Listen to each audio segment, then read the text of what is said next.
নমস্কাৰ আপোনালোক সকলোকে মই মোৰ ইউটিউব চেনেল এডুকেশ্যন এণ্ড এণ্টাৰটেইনমেণ্টলৈ স্বাগতম জনাইছোঁ।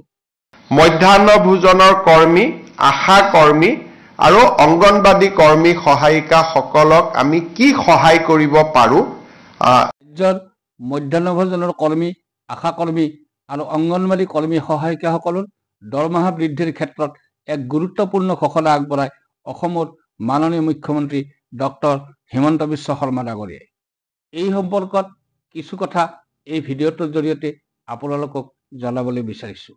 ভিডিঅ'টো ভাল লাগিলে এটা লাইক কৰিব আৰু আপুনি যদি মোৰ এই চেনেলটোলৈ নতুনকৈ আহিছে অনুগ্ৰহ কৰি চেনেলটো ছাবস্ক্ৰাইব কৰি থ'ব।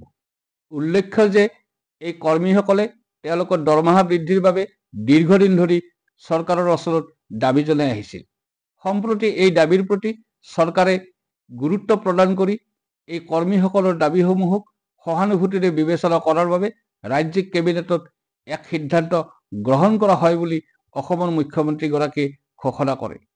এই সম্পৰ্কত বিষয়টো চালি জাৰি চোৱাৰ বাবে কেবিনেটে এখন সমিতি গঠন কৰি দিয়ে।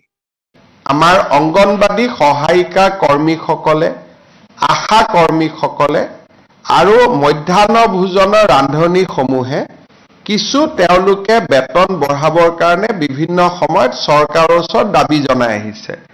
কিন্তু আমাৰ হাততো ইমান টকা পইচা নাই যে তেওঁলোকৰ দাবীসমূহ আমি পোনছাতে গ্ৰহণ কৰিব পাৰোঁ।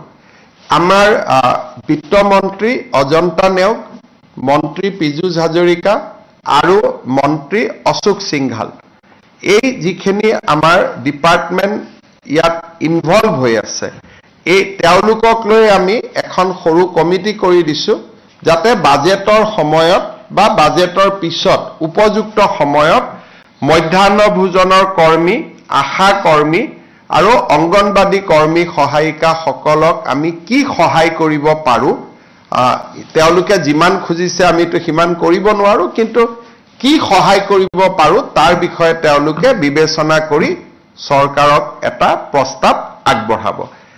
আমিও আশা ৰাখিছোঁ এই কৰ্মীসকলৰ দীৰ্ঘদিনীয়া দাবীসমূহ পূৰণ হওক আৰু অতি উদ্যমেৰে তেওঁলোকে কাম কৰাৰ প্ৰেৰণা লাভ কৰক। ধন্যবাদ।